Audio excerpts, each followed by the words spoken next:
دارم عباس آقا. باقی دوستانم صدای عباس آقا رو دارن؟ خب آها، علی آقا خیلی که داره. بله. خدمت شما که این گپو گفتم واقعا باعث میشه که یه بابی باز بشه، بتونیم از اون تکنولوژی ها فکر میکنم به درستی استفاده کنیم و اینکه دوستان بالاخره یه سرنخ‌هایی ما به دوستان بدیم. دوستان بالاخره علی آقا سشن‌های دیگه‌ای هم برگزار میکنه، دوستان به ما یه چیزایی یاد بدن، استفاده میکنیم بالاخره. امیدوارم که جلسه پیش خوب پیش رفته باشه، دوستان بالاخره مطالب خوب یاد گرفته باشن.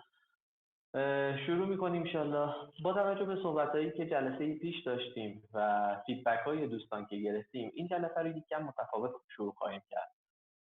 اگر که موافق باشید میخوام یه خورده در رابطه با پایه بیگ دیتا و دیستریبیوتد کامپیوتینگ صحبت کنم اول جلسه، و بعد از این صحبتمون بپردازیم به ادامه مباحث لاستیکسش و در نهایت هم یه کلاستر خیلی کوچولویی که من رو لپتاپ خودم بالا آوردم رو با هم ببینیم، یه خورده سنس بگیریم که اصلا کلاستر به چه معنی هست، الکتریک داره چی کار میکنه، کیبانا رو با هم ببینیم از کیبانا چه استفاده میتونیم انجام بدیم، میتونیم بکنیم و با هم دیگه انشالله پیش بریم. اگر که موافق باشید علی آقا، زنده باشین عباس آقا. سشن رو خیلی هم شروع عالی. کنیم. در خدمت شما اختیار هستم. دارید. من فقط شیر کنم صفحه رو.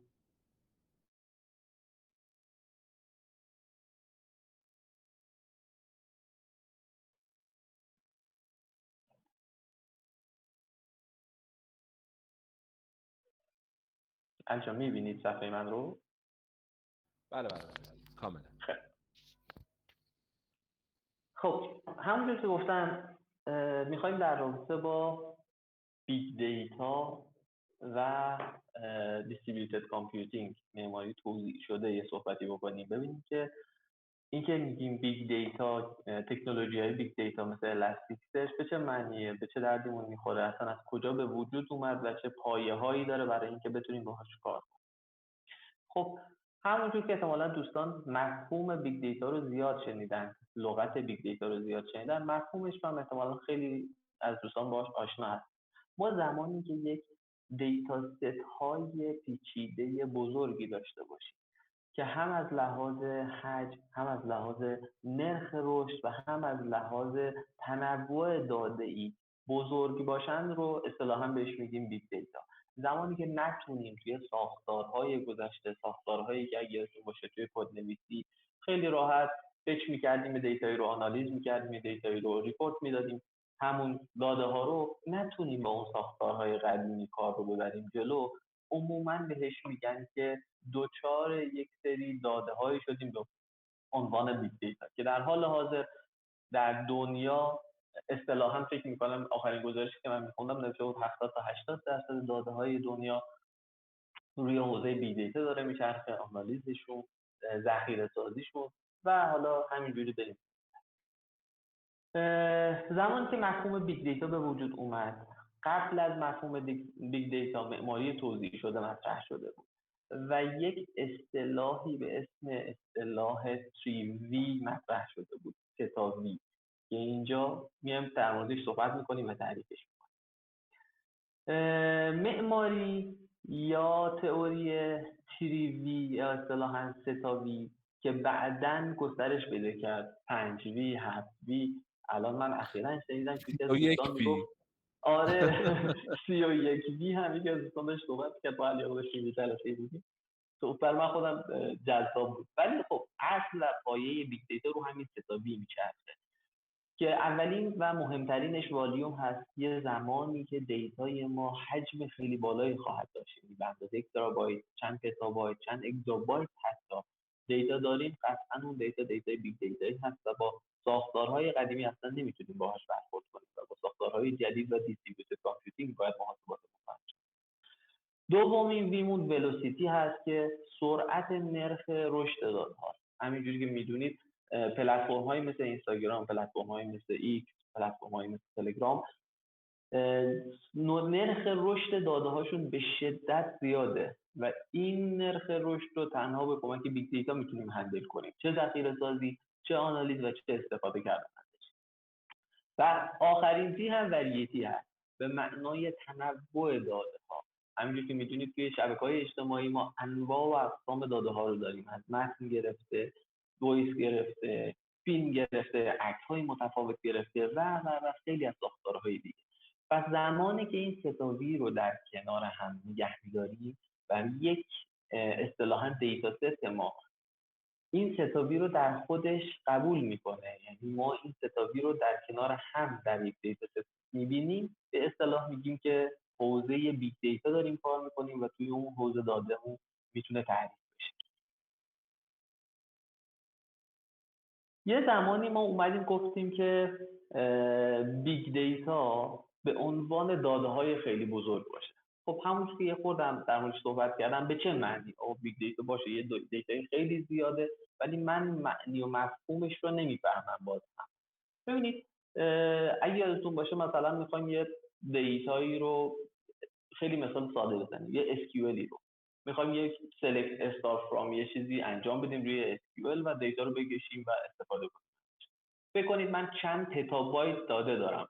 آیا فکر میکنیم با یه select استار فرام حالا مثلا یه تیبلی میتونیم اون دیتایی که میخوایم رو واکشی کنیم، یا اصلا یه کوئری دیگه select استار فرام یه تیبل مثلا بخوایم محدودش هم حتی بکنیم؟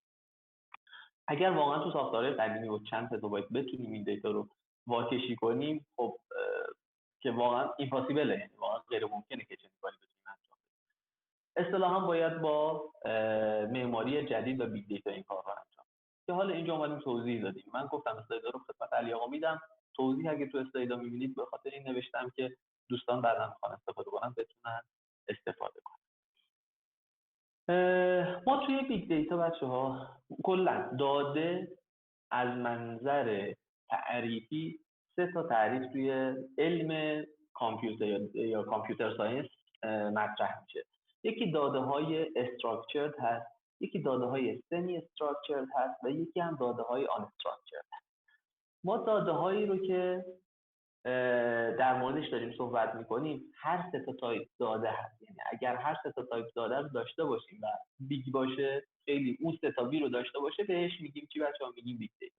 استراکچر دیتا میشه دیتاهای قدیمی، دیتاهایی که کاملا ارگانایزده، اسکیمای مشخصی داره، ارگانایزیشن خاصی داره. مثلا داده یک بیمارستان، داده یک دانشگاه رو در نظر بگیرید که آیدی داره، مثلا استودنت خودش یک شماره دانشجویی یا دانش آموزی داره، نمره داره، استاد هر کدوم المان‌های خاصش رو داره. اگر که بدونید اون انتیتی که داریم همه چیز مشخصه و کاملا روی یک نظم خاصی یا روی اسکیمای خاصی داده جلو میره.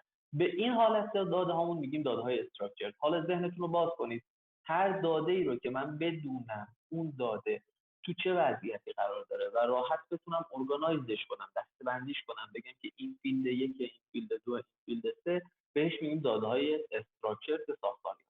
داده‌های سمی استراکچر یه خورده از داده‌های استراکچر می‌کشیم عقب‌تر. میایم میگیم خب داده‌هایی که اصطلاحاً استراکچر خاصی ندارن ولی با یک متا دیتایی میتونیم بفهمیم که داخلش اتفاقی افتاده. مثالی که همیشه و همه جا میزنن در مورد سمی استراکچر دیتا ها CSV. اگر دیده باشید داده‌های CSV یک سرستون داره که مشخص کرده هر ستون چه داده‌ای داره و پایین اومده یک سری رکورد داره که دیگه رکوردها پشت سر هم داده فقط نوشته شده. یعنی اگر یه رکورد داده رو من به شما بدم، شما احتمالاً نمیتونید متوجه بشید که یه فیلد به چه معنی، اون فیلد چه نوع فیلدیه، تایپش چی هست و همینجور ببریمش جلو. به این داده هایی که یه خورده از داده های مرحله قبل، از داده های استراکچر قابلیت حالا ارگانایز شدنشون کمتر هست، بهشون میگیم سمی استراکچر، که من این شکلی تعریفش میکنم که حالا خیلی از متون هم من این رو دیدم، میگن زمانی که داده ها رو بشه با یک متا دیتایی کامل متوجه شد، به این داده ها میگیم سمی استراکچر. که گفتم مثلا CSV رو این شکلی تعریفش میکنن، جیسون ها رو این شکلی تعریف میکنن همونجوری که توی اسلاید میبینید، و حتی XML ها رو هم این شکلی دسته‌بندی میکنن. پس این استراکچر و سمی استراکچر. و داده آخر هم داده آن استراکچر دیتا هست. آن استراکچر دیتا ها میشه همه نوع دیتایی، دیتای تکست گرفته، دیتای ویدیو، عکس، نمیدونم فایل های مختلف با فرمت های مختلف. به این داده ها دیگه میگیم داده های unstructured data که واقعا هم چالش بیگ دیتا اینجا مطرح میشه، توی unstructured دیتا ها مطرح میشه، نه اینکه توی سمی استراکچرد و استراکچرد دیتا بیگ دیتا نداشته باشید، ولی چالش های جذابی که توی داده ها هست اینجا مطرح میشه. من یه مثال خدمتتون عرض کنم. شبکه‌های اجتماعی مثل تلگرام، مثل اینستاگرام، همه نوع داده رو قبول میکنن. شما یه تلگرامی رو در نظر بگیرید که از تکست گرفته انواع و اقسام فایل ها با سایز های متفاوت رو میتونید ارسال کنید، توی گروه به اشتراک بذارید، این بر بالا پایین هر کاری سر اون داده ها میتونید بلای در بیارید. این داده ها باید یک زیرساخت بیگ دیتایی وجود داشته باشه که ذخیره کنه، پردازش کنه و به شما و اون نیازمندی هاتون رو ارائه بده. عموما حالا داده ها رو وقتی می‌خوایم ذخیره کنیم، داده های این شکلی رو می‌خوایم ذخیره کنیم، معمولا توی آبجکت استور ذخیره می‌کنیم. اگر که دوستان آشنا باشن که باز فکر کنم خودش یه مبحث خیلی بزرگی است که آبجکت استورها چجوری کار می‌کنن. مثل چی بچه‌ها؟ مثل اگه آمازون رو دیده باشید، آمازون استری یک نوع آبجکت استوره که هر نوع داده‌ای رو شما میتونید داخلش ذخیره کنید و کار رو باهاش پیش ببرید. حالا اینجا هم اومده توضیح داده گفته 80-90% داده های دنیا عملا داده های انستراکچرد، داده هایی که امروزه دارن تولید میشه. ذخیره سازیشون، بهره برداریشون واقعا چالش هایی هست که هر روزه باهاش روبرو هستن مهندسا و دارن حلش. این هم بحثی که باهاتون مطرح کردم بچه‌ها. گفتم یه 3V داریم، یه ستا وی داریم و بعدا اومدن هی گسترشش دادن. مثلا وراسیتیش رو اومدن مطرح کردن، ولیوش رو مطرح کردن، ولیبیلیتیش رو مطرح کردن که داده ها چقدر تغییر میکنه، تغییر نمیکنه. هر چیزی که شما فکر کنید توی اون داده یک فیچر جدیدی باشه، من میگم به عنوان یه وی، حالا با وجود اینکه با وی هم شروع نشه میشه مطرحش کرد، ولی پایه و اساس بیگ دیتا همون ستا وی هست که با هم دیگه صحبت کردیم در مورد. خب حالا دیستریبیوتد کامپیوتینگ ها که عملاً بک‌بون بیگ دیتا هستند، یعنی اون پشتوانه و اساس بیگ دیتا رو مطرح کردن به چه صورتی هست. خب همونجور که جلسه قبل هم یه خورده در موردش صحبت کردیم، دیستریبیوتد کامپیوتینگ یعنی اینکه چندین تا سرور داشته باشیم، نودهای متفاوتی داشته باشیم، بتونیم یک تسکی رو به ساب تسک‌های کوچکتر تقسیم کنیم، هر تسکی رو بدیم به یک سروری به صورت پارالل اجرا بشه و در نهایت اون خروجی اون ساب تسک ها رو بتونیم یک جا جمع کنیم، اگریگیت کنیم و نتیجه خروجی و نهایی رو به کاربرمون ارائه بدیم. پس این مفهوم کلی دیستریبیوتد کامپیوتینگ که اصلا قبل از بیگ دیتا به وجود اومد. یعنی اومدن گفتن ما یه سری مسائلی داریم، شاید بیگ دیتا هم نباشه، یک سری مسائل خیلی پیچیده‌ای داریم که احتیاج داره اگه یادتون باشه به پردازش‌های موازی. که بعد از پردازش موازی اومدن مفهوم دیستریبیوتد کامپیوتینگ و بعد از دیستریبیوتد کامپیوتینگ زمانی که داده‌ها زیاد شد گفتن بیگ دیتا، گفتن چقدر این دوتا با هم دیگه مچه، بک‌بون بیگ دیتا شد دیستریبیوتد کامپیوتینگ. توی بیگ دیتا یک سری مشابهات، همونجور که گفتم دیدن اینا چقدر با هم دیگه مشابه هستند و به هم دیگه میان، بر اساس این هست که اسکیلیبیلیتی بالایی داشته باشن. یعنی ما هم توی دیستریبیوتد کامپیوتینگ و هم توی بیگ دیتا اسکیلیبیلیتی خیلی بالایی نیاز داریم. عملاً هوریزونتال اسکیلینگ رو نیاز داریم، بدون اینکه بخوایم یک سروری رو هی رم و سی پی اضافه کنیم، بتونیم سرورهای مختلفی از جاهای مختلف اضافه کنیم به اون کلاسترمون و قدرت پردازشیمون رو بالا ببریم. پرفورمنس باز به همین شکل، همون چیزی که گفتم، تسک‌های متفاوت رو بتونیم ساب تسک کنیم، به صورت موازی با هم دیگه اجرا کنیم تا به اون خروجی نهایی برسیم. و در نهایت هم ریلایبیلیتیه که باز هم جلسه پیش در موردش صحبت کردیم. گفتیم بتونیم داده ها رو توی نسخه های مختلف، تو رپلیکاهای مختلف، جاهای متفاوت، روی سرورهای مختلفی ذخیره کنیم که بعدا بتونیم هم پردازش موازیمون رو بهتر کنیم و هم ریلایبیلیتیمون رو بالاتر ببریم. مثلا اگر یک سروری از بین رفت، تیکه‌ای از دادهمون هم از بین رفت، خیالمون راحت باشه که چند نسخه دیگه از اون داده رو جاهای دیگه هم داریم. حالا بیایم یه خورده عمیق‌تر بشیم در رابطه با بیگ دیتا ها و دیستریبیوتد کامپیوتینگ. یک تئوری مطرح شد زمانی که تکنولوژی های بیگ دیتا به وجود اومد به نام تکنولوژی برو. این پایین هم حذف شد. آقای اریک برور این تئوری رو مطرح کردن که معروف شد به تئوری کپ، اصطلاحاً CAP. این تئوری چی میگه؟ میگه هر معماری توزیع شده یا هر تکنولوژی بیگ دیتا دو تا از این سه تا المان رو میتونه تضمین کنه. یعنی چی؟ تئوری کپ سه تا حالا المان داره. المان اولش کانسیستنسی یا همون سی هست که مشخص میکنه تمام نودها باید یک دیتایی رو ببینن. شما دیتا رو دارید اینزرت میکنید، دیتایی رو دارید توی اون حالا تکنولوژیتون، تو اون کلاسترتون اینزرت میکنید، اینجکت میکنید. تمام نودهای اون کلاسترتون باید دید یکسانی نسبت به اون دیتایی که اینزرت میشه داشته باشن. یعنی چی؟ مثال عملیشو بزنم. گفتیم که یک پرایمری شارت داریم توی الاستیک. اون پرایمری شارت میتونه چند تا کپی ازش نگه داریم تو رپلیکا شارت ها. زمانی که یک دیتایی داره نوشته میشه روی پرایمری شارت، شاید اون رپلیکاهای من دید مناسبی تا زمانی که بخوان سینک بشن نسبت به داده نداشته باشن. یک مکانیزمی رو باید بچینیم به صورتی که زمانی که دیتا داره وارد میشه بگیم آقا دیتا مثلا دارم میگم دیتا قابل مشاهده نباشه تا زمانی که سینک با همه رپلیکاها انجام بشه، اون موقع داده قابل مشاهده باشه که کانسیستنسی دیتا اصطلاحاً حفظ بشه.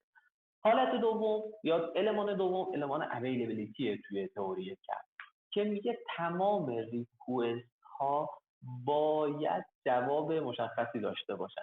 این نباشه که من یه ریکوست بره سمت کلاستر جواب بگیرم، یک ریکوست دیگه بره سمت کلاستر و جواب نداشته باشه.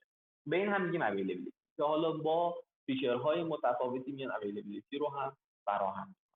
و در آخر هم پارتیشن تولرنس هست. زمانی که یک بخشی از کلاستر از بین میره، زمانی که یک بخشی از شبکه از بین میره یا هر اتفاق ناگواری توی کلاستر میفته، سیستم و اون اصطلاحاً بیگ دیتا دیستریبیوتد کامپیوتینگ تکنولوژی و کلاستری که داریم باید بتونه به کارش ادامه بده. پس این سه تا المان مهمی هستن که اومدن گفتن زمانی که یک تکنولوژی بیگ دیتا میخواد به وجود بیاد، میخواد درست بشه، حتما باید دو تا، حتما که نه، فقط میتونه دو تا از این المان ها رو ساپورت کنه و تضمین کنه. ببینید مثالش رو تو الاستیک میزنم. الاستیک سرچ میگه من اویلیبیلیتی و پارتیشن تولرنس رو برای شما تضمین میکنم، ولی تا حدودی کانسیستنسی رو هم براتون مشخص میکنم و تضمین میکنم، ولی نمیتونم همیشه بگم کانسیستنسی وجود داره. مثالش رو بزنیم. اومدیم گفتیم توی الاستیک سرچ، نمیدونم به این مبحث رسیدید یا نه، ولی اینجا مطرحش.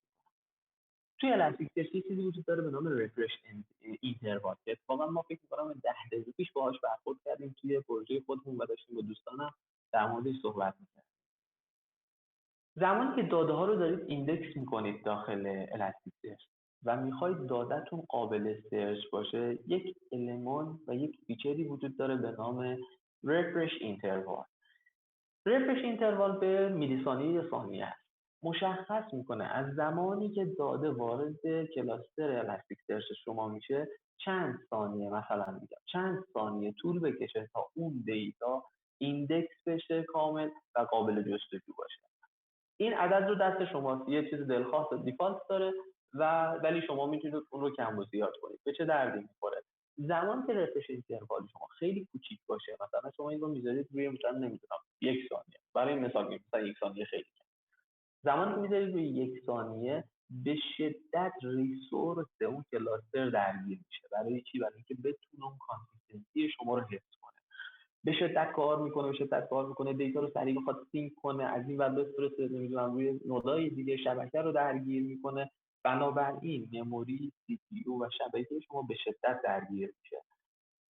اگر که نه، رفرش اینتروال رو بیشتر بذاریم، بزرگ بذاریم، مثلا 10 ثانیه، 20 ثانیه، 30 ثانیه و این رو قبول کنیم که از زمانی که دیتا ایندکس میشه تا زمانی که قابل جستجو باشه مثلا 20 ثانیه طول میکشه.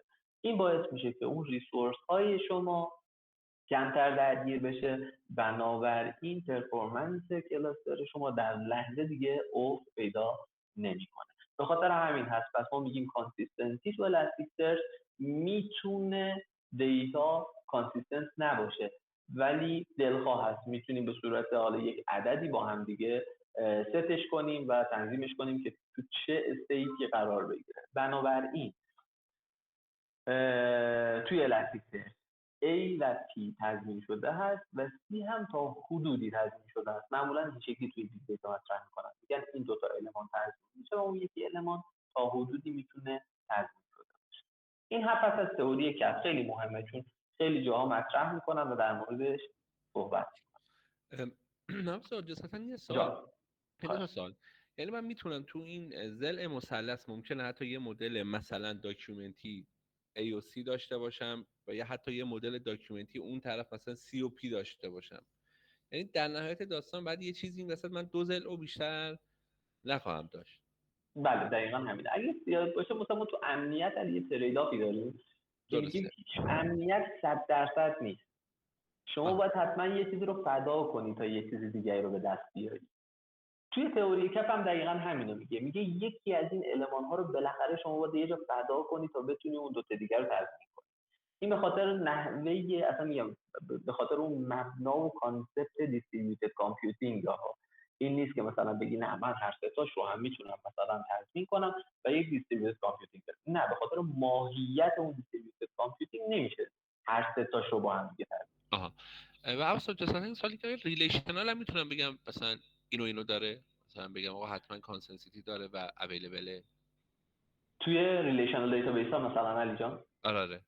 آره تو اونجا هم میشه اینو مطرح کرد، ولی مثلا اونجا برای این مثال دارم میگم، شما زمانی که با یه نود داری کار میکنی دیگه عملا اویلیبیلیتی و پارتیشن تولرنس خیلی مطرح نمیشه. چرا؟ چون اگه اون یه نود از بین بره کل دیتا از بین رفته. درست؟ زنده باش، ممنونم. آره به خاطر همین خب اصلا میگه مفهومش متفاوته. اونجا بالاخره بحث علی اسیدیتی پیش میاد.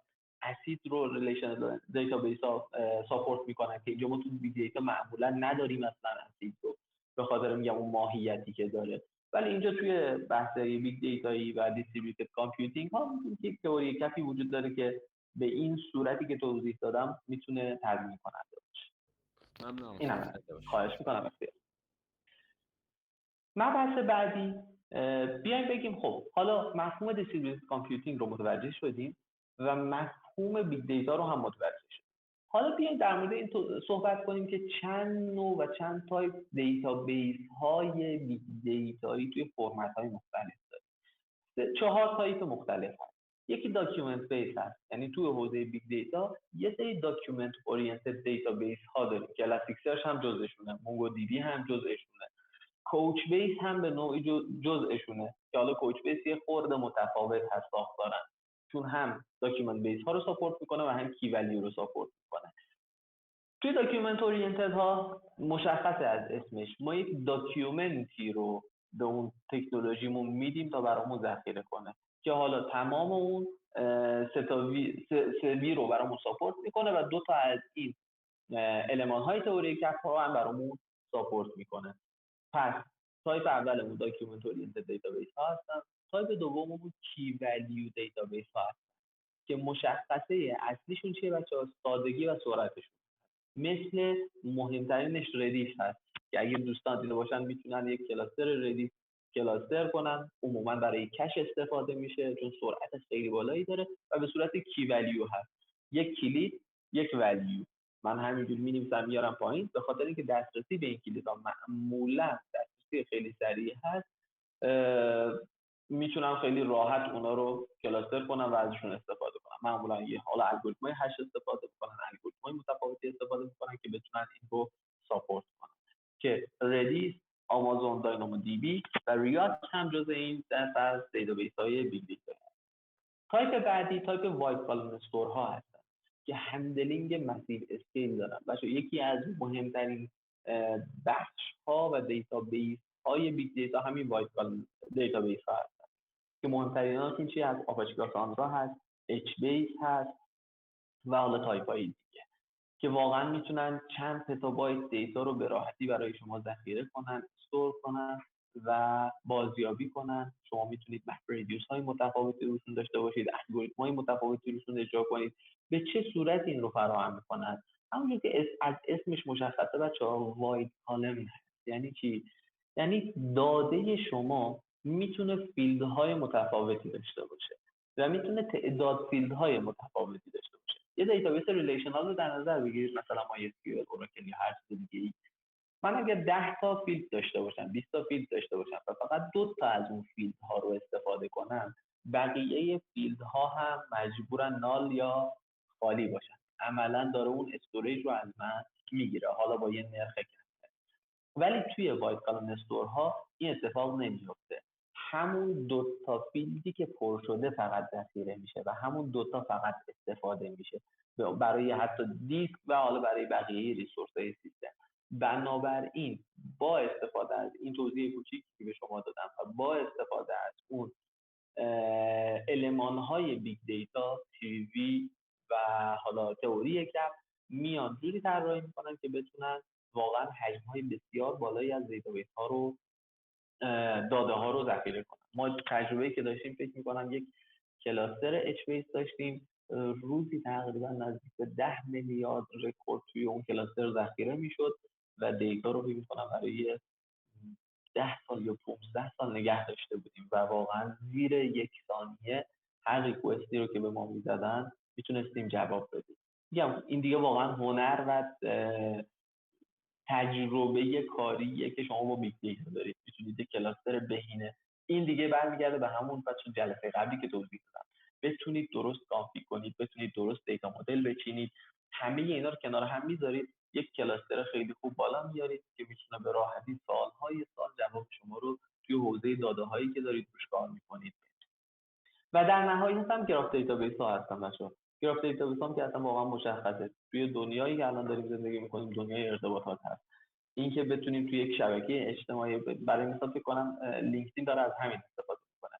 اگر شما یک شخصی رو سرچ کنید توی لینکدین، به شما میگه که شما با چند تا نود به این شخص ارتباط دارید. دقیقاً این رو میاد چیکار میکنه بچه‌ها؟ گراف دیتابیس ها این کار رو انجام میده. عملا زمانی که گراف دیتابیس ها نودهای خیلی زیاد و یادهای خیلی زیادی داشته باشیم، پیدا کردن یک سری الگوریتم توی گراف خیلی سخت میشه. مثلا شورت اسپیس رو بیایم پیدا کنیم، بیایم کامیونیتی ها رو پیدا کنیم توی اون گرافمون، به شدت الگوریتم های پیچیده و الگوریتم هایی که نیاز مبرمی به دیستریبیوتد کامپیوتینگ داره که حالا گراف دیتابیس ها رو میان با توجه به این نیازمندی ها اپتیمایز میکنن که مهمترینش همون نئو4جی هست و حالا یه سری دیتابیس های دیگه که ازش استفاده میشه. این هم پس تایپ چهارم بیگ دیتا دیتابیس ها. پس این 4 تایپ رو تعریف میکنن توی بیگ دیتا دیتابیس ها و روز به روز هم داره تکنولوژی جدیدتر، اپتیمایزتر و بهتر به وجود میاد که میتونیم ازش استفاده. بعضی از دیتابیس ها هم مالتی مدل دیتابیس هستن، یعنی چند تایپ رو مشخص میکنن و میتونی ازش استفاده کنید. مثلا همون کوچ بیسی که عرض کردم خدمتتون، بحث داکیومنت بیس و کی ولیو رو برای شما ساپورت میکنه. ولی حالا میتونیم بگیم یه خوبی دارن، چند تا خوبی دارن و چند تا عیب هم دارن. خوبیش به اینه که شما میتونید توی یک دیتابیس چندین تایپ دیتا رو ذخیره کنید. بعدیش هم به اینه که بالاخره شما زمانی که یک تکنولوژی شکلی داری استفاده میکنید، روی یه حوزه اپتیمایز شده. به هیچ وجه نمیتونن بگن آقا ما هم داکیومنت بیسمون مثلا اپتیمایزه، هم کی ولیومون اپتیمایزه، نمیدونم مثلا هم گراف دیبیمون اپتیمایزه، همه اینا رو در کنار هم داریم. نه، قطعا یه نمودار سینوسی داره که یکیش بالا هست یکیش پایین هست که آرونگو دی بی، اورینت دی بی و مایکروسافت ایجر کوسموس دی بی هم روی همین مالتی مدل دیتابیس ها هست که داره استفاده میشه. این رو گفتم بچه‌ها خدمتتون عرض کنم به عنوان یک مفهومی از بیگ دیتا و کاربرداشون، تایپ‌های متفاوتشون. این احساس کردم که جلسه پیش یه خورده در مورد این باید صحبت شد که صحبت نشد. این از این یکی ارائه‌ام. علی جان اگر سوالی یکی هست نه عزیزانی ما حتی مطالبی که الان شما مطرح کردین خیلی گذرا بود دیگه. اگه بخوایم واقعا عمیقاً در مورد هر کدومشون بشینیم صحبت بکنیم، مثلا دیتا مدل‌های مختلف، انتخاب‌های مختلف و بحث خیلی به درازا میکشه. ولی ممنون، مرسی. این توضیحات به نظرم میتونه کمک کنه که انشالله جلسات بعدی رو مبانی عمیق‌تر شیم. حتما انشالله. زنده باشید. در خدمتتون هستیم. اختیار دارید. من ادامه بحث اون ور رو هم با هم دیگه بریم جلو تا به یک نتیجه خوبی. من یه دو تا اسلاید اومدم بالاتر که از اینجا شروع کنم که باز یه مروری همیشه اومدیم الاستیک سرچ رو تعریف کردیم، گفتیم الاستیک سرچ بالاخره به عنوان یک کلاستری، به عنوان یک تکنولوژی که داکیومنت های ما رو ذخیره میکنه داریم ازش استفاده میکنیم، ولی چون فیچرها و قابلیت های زیادی بهمون میده از بقیه فیچرهاش هم داریم استفاده میکنیم. یعنی نه تنها فقط به عنوان یک داکیومنت بیس، به عنوان یک دیتابیس واقعی داریم ازش استفاده میکنیم. تایپ های متفاوتی داره، ما میتونیم عدد توش ذخیره کنیم، دیت توش ذخیره کنیم، میتونیم حتی جیو پوینت توش ذخیره کنیم.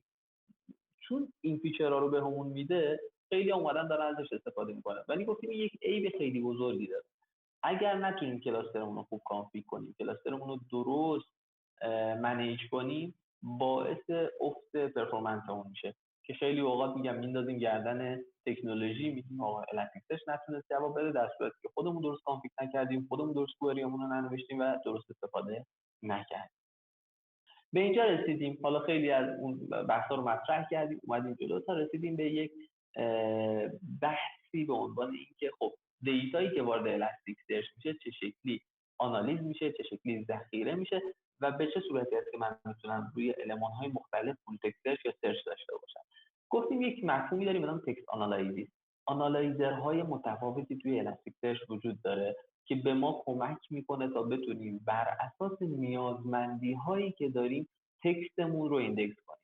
مثلا یه جا برای من مهمه که کلماتی که مثلا با آندرسکور، با هایفن، با دش یا آندرلاین از هم دیگه جدا شدن به عنوان یک کلمه ببینم. یه جا برای من مهمه که نه، اینا رو جدا از هم ببینم. یه جا برای من مهمه که ترکیب کلمات رو هم با هم دیگه بتونم سرچ داشته باشم. یه جا برام مهمه نه، تک کلمات برام مهمه. تک تک اینا رو میشه به عنوان یک فرمول، به عنوان یک آنالایزر به الاستیک سرچ معرفی کرد و بعداً توی جستجومون خیلی راحت‌تر ازش استفاده کنیم. گفتیم آنالایزرها چند تا کار رو برای ما انجام میدن. یکی میان توکنایز میکنن که کلمات رو از همدیگه جدا کنن، باز بر اساس چیزی که ما بهش میگیم. گفتیم دیفالت آنالایزری که تو الاستیک سرچ وجود داره وایت اسپیس هست، میاد بر اساس اون وایت اسپیس ها توکنایز میکنه، کلمات رو از همدیگه جدا میکنه، ذخیره میکنه و بعد ما میتونیم روش جستجو انجام. یکی دیگهش کاراکتر فیلتر هست بچه‌ها.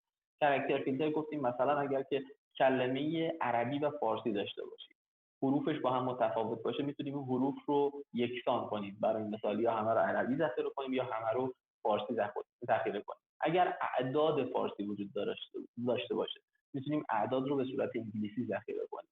یعنی عملا یک استاندارد سازی داریم انجام میدیم که بعداً توی جستجو، بعداً توی تحلیل به مشکل برنخوریم. یه جا عددمون فارسی باشه، یه جا عددمون انگلیسی باشه و بعد توی مثلا جستجو و اون نتیجه مطلوبمون هست. و در نهایت هم توکن فیلتر هست که گفتیم مثلا برای حذف استاپ ورد ها، هر زبانی استاپ ورد خودش رو داره، شما اینجا باید استاپ ورد های خودتون رو مشخص کنید و به کلاسترتون معرفی کنید، بگید این استاپ ورد های منه، بر اساس این استاپ ورد ها برو برای من متن و اون چیزی که داری ایندکس میکنی رو جدا سازی انجام بده و بعد ذخیره کن، که هم حجم شما رو کاهش میده برای ذخیره سازی و هم پرفورمنس شما رو توی جستجوها خیلی بالا میبره. این هم از که گفتیم خودمون هم میتونیم آنالایزر بنویسیم. یه سری آنالایزرهای دیفالت توی الاستیک سرچ وجود داره، خودمون هم میتونیم یه سری آنالایزرها بر اساس نیازمندی‌هایی که داریم بنویسیم و ازشون استفاده کنیم. یه نکته خیلی مهمی که مطرح کردیم و دوباره من یه نگاه گذرا بهش میکنم، کوئری اپتیمایزیشن. گفتیم میایم داده هامون رو ذخیره میکنیم، هیچ مشکلی هم وجود نداره، خیلی هم همه چی عالی پیش میره، یک داده خیلی بزرگی میاریم تحت الاستیک سرچ ذخیره میکنیم و بعد از این شروع میکنیم به کارهای متفاوت، کوئری های مختلفی زدن. کوئری هامون میتونه فول تکست سرچ باشه، میتونه کیورد سرچ باشه، یعنی فقط یک کلمه یونیک رو میخوایم پیدا کنیم، میتونه یک رنج کوئری متفاوتی باشه، مثلا بین یک عددی تا یک عدد، بین یک تاریخی تا یک تاریخی، میتونه بزرگتر از یه چیزی باشه. کوئری های کاملا متفاوتی که میتونیم روی تکستامون انجام بدیم. ولی گفتیم اینجا یه چیز خیلی مهم وجود داره، باید ببینیم اون کوئری که میخوایم بزنیم و اون کوئری که میخوایم انجام بشه سمت الاستیک سرچ به چه دردی میخوره. مثال میزنم خدمتتون. مثلا من به دنبال یک کلمه‌ای میگردم توی کل الاستیک سرچ، به دنبال یک اسم میگردم. برای من مهمه که اون اسم توی اون رکوردی که توی الاستیک سرچ ذخیره شده با چه رتبه و رنکی ذخیره شده و چه رتبه و رنکی الاستیک سرچ بهش میده. گفتم مثل گوگل شما حساب کنید، وقتی یه چیزی رو سرچ میکنید قطعا صفحه اول، اون رکورد اول بیشترین رتبه رو از لحاظ گوگل داشته که داره به شما نشون میده، حالا سئو خوبی داشته یا هر چیز دیگه. اینجا هم دقیقا همین اتفاق میفته. شما باید بدونید که چه اتفاقی داره میفته. مثلا اگر که نیاز دارید بر اساس نام و نام خانوادگی جستجو رو انجام بدید، باید که تو الاستیک سرچ بگید که نام و نام خانوادگی من حائز اهمیت است. حائز اهمیت است رو میتونید با یه عدد نشون بدید. مثلا بگید خب برو تو کل داده های من جستجو رو انجام بده، به فیلد نام و نام خانوادگی که رسیدی رتبه رو ضرب در 2 کن. مثال بزنیم، مثلا اگر توی فیلد نام علی وجود داشته باشه و توی فیلد توضیحات یک متن دیگه هم علی وجود داشته باشه، اون رکوردی به شما نمایش داده میشه که توی فیلد نامش علی بوده، چون شما بهش گفتید چیکار کن، رتبه رو ضرب در 2 کن. این دوتا رو پیدا کرده، دوتاش رو هم آورده، رتبه‌هاش رو تقریبا شبیه همه، ولی چون این رتبه ضرب در 2 بوده، اصطلاحاً بهش میگن بوستینگ، بوست انجام دادید و ضرب در 2 کردید، این رو به شما نشون. خب حالا یه سری از کوئری ها وجود داره که اصلا رنگ نیاز ندارن. مثل چی بچه‌ها؟ مثل رنج کوئری ها. مثلا اگه بخوام بگیم از یک تاریخ تا یک تاریخ داده رو به ما نشون بده، اصلا نیازی به رنگ و رتبه نداره، در صورتی که خیلی اوقات من دیدم توی کوئری هایی که دوستان توی الاستیک انجام میدن و استفاده میکنن، اون رو هم قاطی رنکینگ میارن و باعث افت پرفورمنس بسیار زیاد کوئری هاشون میشه. بنابراین تکنیکی که توی کوئری اپتیمایزیشن دارید استفاده میکنید، یعنی شناخت داده کامل و نحوه کوئری زدن، نحوه نوشتن کوئری، این هم خیلی مهمه. این هم پس بحثایی که توی کوئری اپتیمایزیشن مطرح کردیم که حالا یک بار دیگه هم با هم صحبت کردیم. همونجور که در موردش صحبت کردیم، ایندکس اپتیمایزیشن استراتژی ها هم وجود داره. گفتیم کوئریمون رو اوکی اپتیمایز می‌کنیم، حالا میریم ایندکسمون رو می‌خوایم اپتیمایز کنیم. همون بحثی که چند دقیقه پیش با هم کردیم، رفرش اینتروال تیونینگ اینجا وجود داره. یه توضیح اونجا دادم، یه توضیح مختصری هم اینجا میدم. از زمانی که داده ایندکس میشه تا زمانی که سرچ میخواد انجام بشه، این بهش میگیم رفرش اینتروال. میتونه چند میلی ثانیه باشه، چند ثانیه باشه و حتی بیشتر باشه. زمانی که من فقط یه هینت به شما میدم، زمانی که دیتای شما خیلی قراره زیاد نوشته بشه، یک دیتای هیوجی دارید، میخواید این دیتای هیوج رو داخل الاستیک سرچ ذخیره کنید و میدونید که مثلا توی یک زمان خاصی انجام میشه و بعد از اون دیگه کاربراتون میتونن جستجو انجام بدن. میاد رفرش اینتروال رو صفر میکنید، زیادش میکنید، اون رفرش اینتروال باعث میشه ایندکس اصطلاحاً ایندکس تایم شما به شدت کاهش پیدا میکنه. یعنی اگر رفرش اینتروال رو زیاد بذاری، باعث میشه که زمانی که داکیومنت ها دارن ذخیره میشن خیلی اوکی بدون هیچ مشکلی، چون ریسورس زیادتری دارن، ایندکس بشن و بعداً بتونید روش سرچ انجام بدید.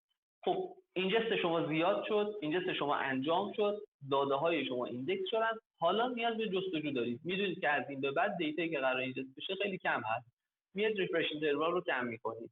از این به بعد باعث میشه که اون کوئری تایم شما یا اصطلاحاً سرچ تایم شما به شدت کاهش پیدا میکنه و شما کاراتون رو راحت‌تر و بهتر میتونید انجام بدید. این یه مدل دیگه مرج پالیسی کانفیگوریشن هست که باز جلسه پیش در موردش صحبت کردیم. گفتیم زمانی که داده های ما اگه یادتون باشه گفتیم آپدیت و دیلیت خیلی زیادی دارن، باعث میشن که پرفورمنس شما کاهش پیدا میکنه. بنابراین اینجا مثلا شما باید بیاد بگید خب داده های من ایندکس هامو میام دسته‌بندی میکنم، داده ها و ایندکس هایی که آپدیتینگ زیادی دارن، داده ها و ایندکس هایی که سرچ کمتری روشون انجام میشه. اینجا دیگه واقعا تایم سریز بیس دیتا ها مطرح میشه. بیایم دیتا ها رو دسته‌بندی کنیم که مرج پالیسی رو هم بتونیم روش کانفیگر کنیم. و در نهایت و در آخر هم فورس مرجینگ رید اونلی ایندیسز هست که باز هم دقیقاً در ادامه همین مبحث قبلیمون هست. یه زمانی داده ها رو داریم ایندکس میکنیم، همیشه داده های مثلا 6 ماه اخیر رو دسترسی داریم، داده های قبل رو به عنوان آرشیو نگه می‌داریم. میایم میگیم اون داده های آرشیو ما فورس مرج بشن، بیایم مرجشون کنیم توی سگمنت های بزرگتر اصطلاحاً که اون سگمنت ها قابلیت اینو دارن که به راحتی دسترسی بهشون داشته باشیم، به راحتی میتونیم سرچ انجام بدیم. بنابراین زمانی که میخوایم ایندکسمون رو اپتیمایز کنیم باز هم فیچرهای خیلی زیادی وجود داره، مثل رفرش اینتروال، مرج پالیسی کانفیگ میکنیم و زمانی که باز دیتاهامون تایم سریز هست میتونیم بیایم بگیم اون سگمنت ها به صورت سگمنت های بزرگتر ذخیره بشه که ریسورس کمتری بگیره و بعدش خیلی راحت‌تر کوئری هامون رو انجام بدیم، کوئری های با سرعت بالاتر و تایم کمتری بتونیم ببینیم. این هفت از ایندکس اپتیمایزیشن. اما سوال جسارتا یه سوالی، این تنظیماتی که الان شما فرمودین بله رو چقدر میتونم انجام بدم؟ آیا مثلا اینکه تغییرات زیادشون، یعنی در حینی که مثلا کلاسترم داره به قول شما یه جای حجم بار من زیاده، من میام مثلا رفرش توکن رو ذره بازتر میزنم، یه جایی مثلا نه دیتام کمه میام کوچیک‌تر نظر میگیرم، میخوام بگم اینا بار ندارن روی شبکه من یا مثلا روی کلاستر من تنظیمات عوض کردنش، یا نه باید از اولش مثلا در نظر بگیرم اینا رو، یا چه شکلی میشن جسارتا؟ درسته، اختیاره. نه سوال خوبی علی جان. یه خورده بیایم عقب‌تر. اگه یادت باشه جلسه پیش گفتیم دیتا مدل خیلی مهمه. چرا؟ چون اگر که دیتا مدل رو اشتباه بریم جلو و یک حالا مثلا فیلدی رو کم و زیاد بذاریم، حالا زیاد کم بذاریم، یا یک فیلدی رو بخوایم تغییر بدیم، مجبوریم دیتا رو دوباره یه ایندکس دوباره بسازیم، دیتا رو ریندکس کنیم که گفتیم یه اوورهد خیلی زیادی. درست؟ این هست. بیایم یه خورده جلوتر. ببخشید من یه لحظه ذهنم پس شد. این یه مدله. توی کانفیگ کردن کلاستر هم به همین صورت هست. یک سری از کانفیگوریشن ها، یک سری از پراپرتیز ها هستن که شما از اول از زمانی که داری کلاستر رو راه اندازی میکنی باید بهش توجه داشته باشی. مثل چی؟ مثال میزنم. مثل مثلا مقدار رزرو مموری. اگر نگاه کنید و فکر کنم جلسه پیش هم در موردش صحبت کردیم، گفتیم مقدار مموری که الاستیکسش باید رزرو کنه نباید بیشتر از 50% مموری اون نود شما باشه. به خاطر اینکه الاستیکسش داره از آپاچی لوسین استفاده میکنه و آپاچی لوسین هم داده ها رو که داره ایندکس میکنه از فایل سیستم داره استفاده میکنه، 50% مموری رو واقعا لازم داره برای عملیات ایندکسینگ، عملیات سگمنتیشن، عملیاتی که میخواد سگمنت رو مرج کنه، آپدیتینگ رو انجام بده، دیلیتینگ رو انجام بده. اگر شما همین یه کانفیگ ساده در صورتی که شاید 2 خط هم نشه، همین 2 خط ساده رو مثلا توی کانفیگ اعمال نکنید، باعث میشه که پرفورمنس شما بعد از این مدتی تحت تاثیر قرار میگیره. حالا من میگم این رو میشه تغییر داد. اوکی، هیچ مشکلی هم نداره. یعنی شما دیدید پرفورمنستون کمه، اومدید اینوستیگیت کردید، بررسی کردید، دیدید که آقا مموری من داره بیشتر از مثلا 50% استفاده میشه. من یادم رفت ست کنم. میرید اون ست میکنید. ولی اینجا سرباری دارید. چه سرباری؟ تغییر دادن بعضی از کانفیگ ها باعث میشه که شما حتما کلاستر رو یک بار بیارید پایین و دوباره ببرید بالا. اصطلاحاً ریستش کنید. و ریست کردن کلاسترهای بیگ دیتا واقعا اوورهد خاص خودش رو داره. گفتیم مثلا اگر یک کلاستر بیگ دیتا مثلا چند پتابایتی الاستیکسش در نظر بگیریم، اگر بخوایم ریست کنیم، زمانی که کلاستر میاد پایین و دوباره میخواد لود بشه بالا، تمام اون شاردهای مختلف رو، اهم از پرایمری شارد ها و رپلیکا شارد ها رو مجبور دوباره بالانس کنه. شروع میکنه به بالانس کردن. تا زمانی که چند پتابایت دیتا رو بخواد بالانس کنه، اول از همه نتورک شما به شدت درگیر میشه، سی پی یو شما به شدت درگیر میشه، حالا مموری شاید خیلی درگیر نشه. این دو تا ریسورس شما به شدت درگیر میشه و باعث کاهش افت پرفورمنس شما میشه. عملا دیگه جستجوهای شما تا زمانی که کلاستر کامل بیاد بالا پرفورمنس قابل قبولی نخواهد بود. پس تا اونجایی که میتونیم میگیم که کانفیگ ها رو میایم اول از کارتون معماری و سیستم دیزاینمون میبینیم، ولی از جایی که دیگه واقعا مطمئن نیستیم و نمیدونیم، نه هیچ ایرادی نداره میگیم آقا کانفیگ بعدا مثلا یه نیازمندی میاد که مجبوریم مثلا رفرش اینتروال رو کم و زیاد کنیم. مثلا رفرش اینتروال، البته رفرش اینتروال فکر می‌کنم آپشنی هست، آره بنام هست، پراپرتیزی هست که داینامیک هم میشه تغییرش داد، مثلا نیازی به بالا پایین کردن کلاستر نداره، ولی یه سری چیزها این نیازمندی رو حتما داره. زنده باشی. ممنونم. خواهش میکنم. خب یه کانفیگ دیگه که خیلی مهمه و من واقعا ندیدم، خیلی جاهای کمی دیدم بچه‌ها ازش استفاده کنن، گفتم حتی مثلا توی تیم‌های خیلی حرفه‌ای هم کم دیدم ازش استفاده کنن. اسمش اسلولاگ. اصطلاحاً اسلولاگ کانفیگوریشن رو شما باید حتما تنظیم کنید برای الاستیک سرچ. چه اتفاقی میفته؟ ما اسلولاگ های متفاوتی تو الاستیک سرچ داریم. کوئری اسلولاگ داریم، ایندکسینگ اسلولاگ داریم، فکر میکنم ریدینگ اسلولاگ داریم، مرجینگ اسلولاگ داریم. فکر کنم 7 یا 8 نوع اسلولاگ متفاوت هست. اسلولاگ‌ها خیلی به درد می‌خورن. چرا؟ زمانی که اون یه المان خاص شما، مثلا کوئری های شما کند میشن، از حالت معمول دارن کندتر جواب میدن، میاد برای شما لاگ میکنه، واقعا میگه این کوئری توی این زمان مثلا 20 میلی ثانیه طول میکشیده، نرمالش 20 میلی ثانیه بوده، الان شده مثلا 1 ثانیه، شده 2 ثانیه. برای شما کامل لاگ میکنه و بعداً یک مرجع بسیار عالی میشه برای لاگ آنالایزیس شما که بدونید کلاسترتون کجاها، تو چه کوئری هایی، تو چه اصطلاحاً پیچ هایی داره کم میاره و اسلو میشه. مثلا ایندکسینگ اسلو لاگ لاگی هست که به شما میگه چه داده ای داره ایندکس میشه، داره بد ایندکس میشه، داره کند ایندکس میشه. خیلی مهمه. مثلا میبینید شما یک جا کیورد رو، یک فیلدی رو به عنوان مثلا یک توضیحاتی دارید ذخیره میکنید، ولی اون رو دارید به عنوان چی ذخیره میکنید؟ به عنوان کیورد ذخیره میکنید، در صورتی که اون باید به عنوان تکست ذخیره بشه. میبینید خب چرا مثلا ایندکسینگ من انقدر کند داره انجام میشه؟ میایید ایندکسینگ اسلولاگ ها رو باز میکنید و مشاهده میکنید که چرا دقیقاً اون افت پرفورمنستون به وجود اومد. بنابراین پس اسلولاگ ها هم تو ذهنتون باشه، اگر جایی دیدید دقیقاً برای این کار ساخته شده. حالا ریسورس باتل نک ها هم که یک چیز خیلی نرمالی هست که شما هر جا و تو هر کلاستری که میخواید راه اندازی کنید باید در موردش تحقیق کنید، در موردش بخونید که ببینید به چه صورتی هست. مثلا سی پی یو باتل نک ها، مموری ایشو ها، دیسک آی او کانسترینت ها و نتورک لیمیتیشن ها. جانم فرمودین یه سری لاگ ها تولید میشه که اون کمک میکنه به من که متوجه بشم که کجا افت دارم یا کجا بها بتونم وضعیت سیستم رو بررسی کنم. اینا رو مثلا با خود الاستیک میتونم مثلا ایندکس کنم و بعد روی کیبانا ببینم مثلا چطور یا ابزار خاصی داره؟ نه دقیقاً همینه. یعنی شما لاگ هایی که توی الاستیک سرچ ذخیره شده رو خیلی راحت توی کیبانا میتونید مشاهده کنید و ببینید به چه صورتی است. حالا کیبانا رو ان شاءالله با هم دیگه مشاهده میکنیم که دقیقاً چرا به چه دردی میخوره، چه حالا هم توی بحث لاگ های خود الاستیک سرچ، لاگ های بیرونی و هم داده های متفاوت. اوکی انجام زنده باش. ممنونم. مرسی. خواهش میکنم. اختیار. من یه توضیح اون آخر جلسه همون عباس سجاد جمالیان فرم حتما میگم خدمت بچه‌ها، ما همه اسما رو گفتیم. در خدمت شما.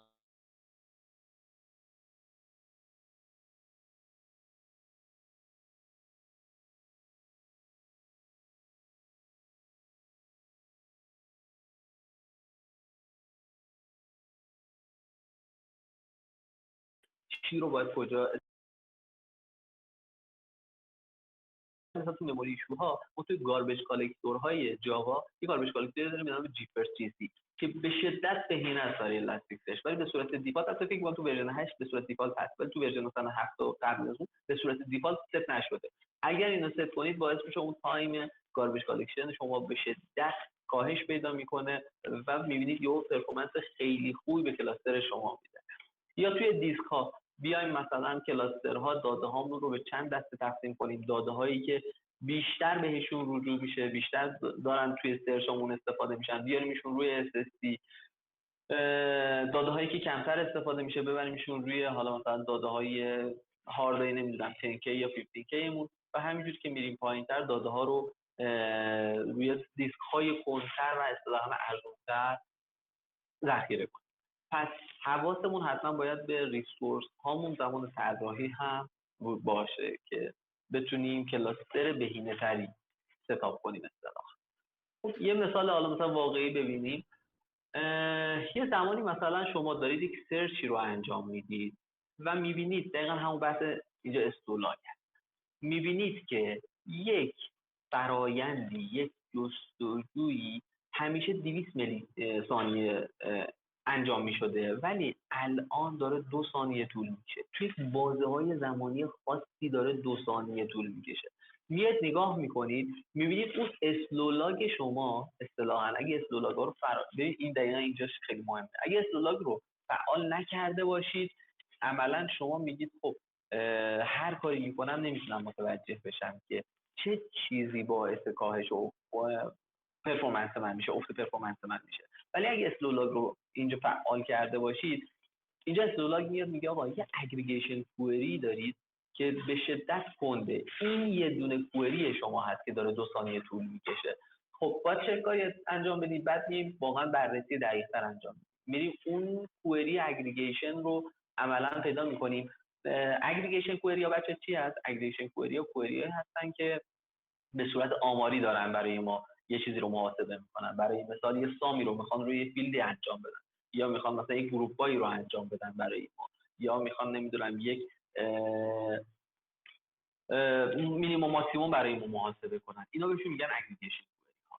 که اینجا اگه یادتون باشه باز جلسه قبل گفتم که مثلا اگریگیشن کوئری ها باید روی فیلدهای کیورد اتفاق بیفته. اینجا اسلولاگ مشخص کرده که یه اگریگیشن کوئری به شدت کند هست، میایم دقیقاً بررسی می‌کنیم، می‌بینیم اگریگیشن کوئری روی تکست فیلد داره اتفاق میفته. این واقعا بچه‌ها مثالایی که آوردم مثالایی که من خودم واقعا باهاش برخورد کردم و دیدم توی بازار، توی دنیای واقعی. می‌بینیم که روی یک تکست فیلدی داره اگریگیشن کوئری انجام میشه. خب مشکل کار واقعا مشخص میشه، باید دیتا رو دوباره شروع کنیم به ری ایندکس کردن اگر واقعا نیازه که روی اون تکست فیلد اگریگیشن کوئری انجام بشه. تکست فیلد رو تبدیل می‌کنیم به کوئری، تبدیلش می‌کنیم به کیورد. بعد از اینکه تبدیل کردیم به کیورد یک آنالیزر براش می‌نویسیم که بتونه یونیک ولیو های اون تکست فیلد رو برای ما بیرون بکشه، توی اون کیورد فیلد ما ذخیره کنه و بعد اگریگیشن کوئری رو دوباره انجام بدیم. واقعا بعضی وقت می‌بینیم مثلا تا 70-80% پرفورمنس ما اینجا بهبود پیدا می‌کنه روی اون اگریگیشن کوئری. خب این میگم یه جایی که واقعا نشون میده چقدر هم استولاگ مهمه، هم دیتا تایپ ها مهمن و اینا در کنار هم هستن که یه سیستم خوب با پرفورمنس بالا برای ما به وجود میاد. اما من یه سوال جداً بپرسم، ببخشید اگر بحث رو منحرف نکنم، اینه که اون لاگی که تولید میکنم حجمش چقدر میشه؟ یعنی مثلا نسبت به دیتایی که دارم یه تناسب داره یا نسبت به کوئریایی که میزنم یه تناسبی پیدا میکنه؟ یعنی و آیا این هندل کردن اون حجم خودش داستان نمیشه یا بعد مثلا این پالیسی خاصی داره؟ مثلا لاگر رو بگم آقا اون لاگو من مثلا چه میدونم 2 هفته نگه میدارم، یه ماه نگه میدارم، بعد مثلا بریزمش دور، یعنی اونم بعد به عنوان یه چالش نگاش بکنم، ذخیره سازیش یا حتی مثلا سرچ کردن روش یا مثلا پردازش. ببین یعنی کلا توی بحث لاگینگ و ذخیره کردن لاگ ها خودت میدونی دیگه، به عنوان یه برنامه‌نویس آدمی که سال‌ها توی حوزه داره کار میکنه، لاگینگ یه حوزه همیشه پرچالشی بوده. اینکه لاگ‌ها رو کجا ذخیره کنم، اینکه رولینگ لاگ ها بر چه اساسی باشه، بر اساس تاریخ باشه، بر اساس حجم باشه. ولی یه خوبی داره که این حوزه انقدر باهاش چالش وجود داشته، انقدر باهاش درگیری وجود داشته، حوزه‌ایه که من فکر می‌کنم واقعا به اون نقطه اپتیمایز خودش رسیده. یعنی رولینگ های مختلف بر اساس تایم، بر اساس سایز، بر اساس تعداد رکورد، بر اساس تایپ رکورد، همه اینا وجود داره. همون رو دقیقاً همه رو بیار سمت الاستیک هم وجود داره. شما بتونید بگید مثلا اسلولاگ من اگر انقدر پر شد یه آلارم میدونم بده، اگه انقدر پر شد برو 6 ماه قبلش رو پاک کن، اگه انقدر تعداد رکورد شد مثلا این کارو برای من انجام بده. این باعث میشه که شما خیلی راحت بتونی با اسلولاگ‌ها بازی کنی، خیلی راحت بتونی اون چیزی که مد نظرت هست رو پیاده سازی کنی. زنده باش. ممنونم. مرسی. خواهش می‌کنم. خب اینجستینگ پایپلاین ها هم بچه‌ها خیلی مهمه. ما اگه یادتون باشه جلسه قبل گفتیم که الک یعنی الاستیک، کیبانا و لاگستش، که لاگستش اون اینجستشن رو برای ما انجام میده و ما تو کیبانا میتونیم ویژوالایز کنیم. الاستیک هم که اون انجینی هست که داره برای ما داده ها رو ایندکس میکنه و ذخیره میکنه. پایپلاین های اینجستشن هم خیلی مهمه. حالا همونجور که احتمالاً دوستان خیلی میدونن، ما دو نوع اینجستینگ داریم، یه ETL داریم و یه ELT داریم اصطلاحاً، که توی ETL اول اکسترکت میکنیم، بعد ترانسفورم میکنیم، بعد لود میکنیم. توی ELT اول اکسترکت میکنیم، لود میکنیم و بعد ترانسفورم میکنیم. خب ما توی الستیک معمولا میگیم باید ETL انجام بدید، چون اگر که بخواید ELT انجام بدید دوباره دیتا رو باید اینجا بخونید، دوباره دیتا رو باید پردازش کنید. حالا بعضی جاها اصلا ناگزیرین از ELT استفاده کنید، ولی عموما این شکلیه که اگر ETL استفاده کنید باعث میشه اون جستجوها و پرفورمنس کلاستر شما بهتر میشه، که اینجا با ضرورت اون اینجستینگ پایپلاین رو هم مشخص می‌کنید. این داده‌ای که میخواد برای شما بیاد و شما ذخیره سازیش کنید، داده بیاد سمت یک سرویسی، شما کلین سازیش رو انجام بدید، استاندارد سازیش رو انجام بدید و بعد اون داده تمیز شده استاندارد سازی شده رو ذخیره کنید توی الستیکسرچ که بتونید چه اتفاقی توش بیفته، بتونید راحت‌تر باهاش کار کنید، راحت‌تر جستجوتون انجام بدید و برید جلو. یه زمانی ناگزیرید ELT استفاده کنید. برای مثال یه داده‌ای میاد سمت شما اصلا نمیدونید اون داده چیه، میخواید ذخیره‌اش کنید، یک اینوستیگیت، یه بررسی روش انجام بدید و بعد دوباره ریندکسش کنید. مثلا من یک داده دیتابیسی بهم رسید، اون داده دیتابیسی رو من گفتم توی الستیکسرچ ذخیره کن، من اون معماری دیتابیس رو نداشتم، مجبور شدم یک سرویسی نوشتم، داده های اون دیتابیس رو مستقیم کامل گرفتم، داخل الستیکسرچ ذخیره کردم، شروع کردم توی الستیکسرچ روش سرچ کردن، اگریگیت‌های مختلف زدن تا اون داده رو شناختم. بعد از اینکه داده رو شناختم دوباره برگشتم داده رو ایندکس کردم، توی ایندکس تمیز شده و ازش استفاده کردم. این هم مثال ETL و EL که اینجا باز میگم که اهمیت اینجکشن پایپلاین ها رو ما برای این مشخص. یه نکته دیگه بچه‌ها بحث دیتا استریم و تایم سریز دیتا ها هست. اینجا هم خیلی مهمه. معمولا داده‌هایی که سمت الستیکسرچ شما ذخیره می‌کنید داده‌ای هست که به زمان وابسته است.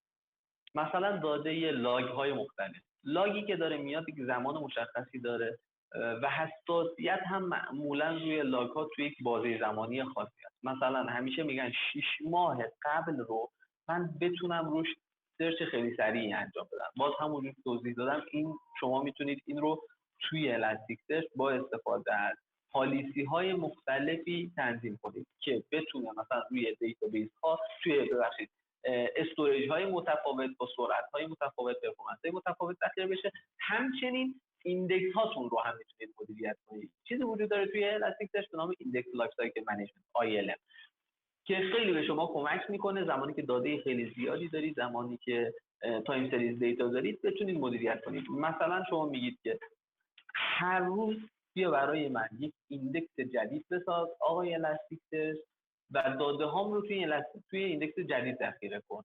این رو دیگه شما به یه بار به الستیکسرچ گفتید و اون برای شما به صورت اتوماتیک انجام میده. یا داده ها اگر از 3 ماه گذشتن، داده های ایندکس های مختلف روزانم رو بکن، یه داده ایندکس یک ماهه مثلا اگر 30 روز شد اون داده رو برو ذخیره کن، یک ایندکس بزرگتر برای من بساز، داده ها رو ببر اونجا دوباره رو ایندکس کن که من دیگه مدیریت ایندکس ها رو هم بتونم بهتر انجام بدم، ایندکس های کمتری داشته باشم، کوچیک‌تری داشته باشم، ریسورسم رو بتونم مدیریت کنم و بتونم خیلی راحت‌تر باهاش کار کنم. بنابراین زمانی که دارید از تایم سریز دیتا ها استفاده می‌کنید باز اینا خیلی مهم میشه که شما بتونید منیج کنید دیتابیستون رو، منیج کنید ایندکس هاتون رو، چه توی استوریج های مختلف چه توی خود الستیکسرچ توسط ایندکس لایف سایکل منیج.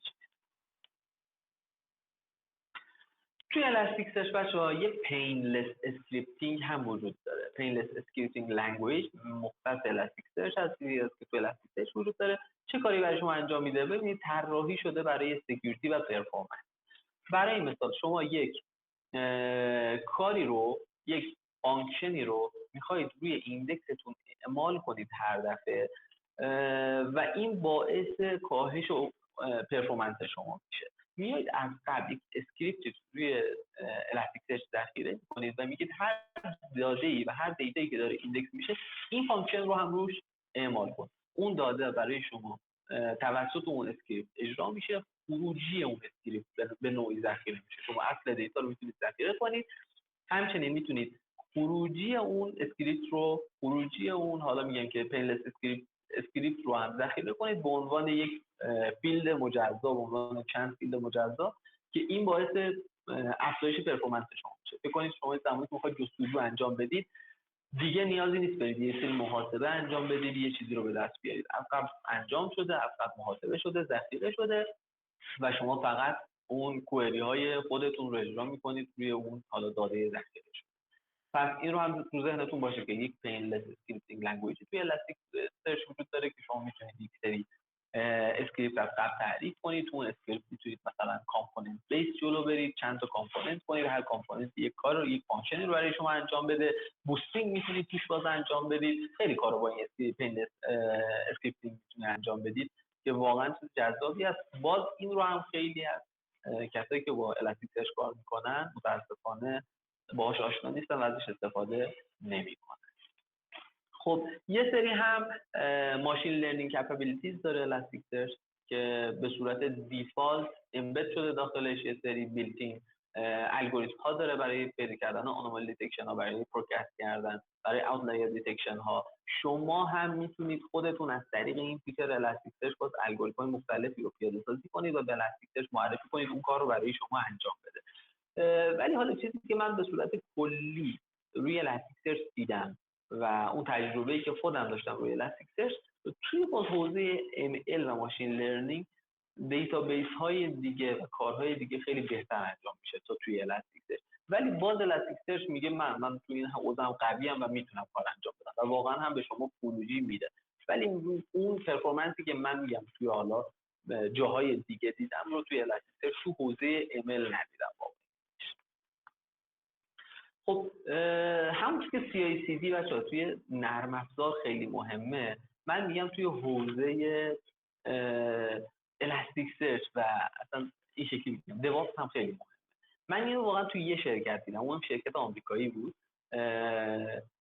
که این کارو کرده بودن. خیلی برام جذاب بود، به خاطر همین هم اینجا آوردمش. اومده بودن علاوه بر اینکه نرم افزارهاشون رو با CI/CD مدیریت می‌کردن، کانفیگ ها، تمپلیت ها، مپینگ ها و ایندکس ها رو هم آورده بودن توی CI/CD و اونجا کنترل کردن. برای مثال اگر که می‌خواستن یه فیلدی اضافه کنن به یک ایندکسی، این رو توی این پایپلاین CI/CD گذاشته بودن. خیلی راحت اضافه میشد، بعد میومد اون ایندکس دوباره تعریف میشد، اون ایندکس میرفت دوباره یه ری ایندکس انجام میداد اگه ری ایندکس لازم داشت و بعد خروجی مثلا ثبت میشد. خیلی برای خودم جذاب بود که بعد که واقعا بهش فکر کردم دیدم تو همه حوزه‌های دیوآپس هم میتونید CI/CD این شکلی داشته باشید. البته خیلی کار سخت‌تریه، چون واقعا اگه حجم داده خیلی زیاد باشه اون ملاحظات نمیگم ریست کردن دیتابیس، ریست کردن کلاس، بالا و پایین کردن نودها خیلی داخلش مهم میشه. ولی حوزه خیلی جذابی بود برای خودم، بخاطر همین جا. تو حوزه بکاپ و ریکاوری استراتژیز هم باز الاستیک سرچ میگه اولا اینکه من یک بیگ دیتا تکنولوژی ام. شما میتونید پرایمری شارد و رپلیکا شارد های متفاوتی توی من تعریف کنید، بنابراین خیلی دغدغه‌ای نداریم. همون بحث تئوری کپ که مطرح کردیم، اویلیبیلیتی بالایی داره، پارتیشن تولرنس بالایی داره، چون شما نودهای متفاوتی میذارید، تعداد شارد های متفاوتی میذارید واسه ایندکستون، خیلی دغدغه‌ای نداریم. ولی با این حال میگه من یک اسنپ شات و ریستور اسنپ شات هم به شما امکان رو میده که بتونید از ایندکس های متفاوتتون اسنپ شات بگیرید. حالا اسنپ شات اولش که به صورت کلیه، بعدش دیگه به صورت اینکریمنتال برای شما اسنپ شات میگیره، توی استوریج متفاوت میتونید ذخیره کنید و بعد اگه خدای نکرده که کل کلاستر شما از بین رفت و اون دیتا رو جای دیگه ذخیره کرده بودید، میتونید از اون اسنپ شات استفاده کنید و دیتا رو ریکاوری کنید. حالا باز هم یک ریل ورد مثال بزنیم که ببینیم به چه صورت هست. ببینید فکر کنید من توی یک ای کامرس پلتفرم بچه‌ها احتیاج دارم که پروداکت ریلیونس ها رو بر اساس یک اینوینتوری لول به دست بیارم. اینجا دقیقاً اون بحث پینلس اسکریپتینگ هست بچه‌ها.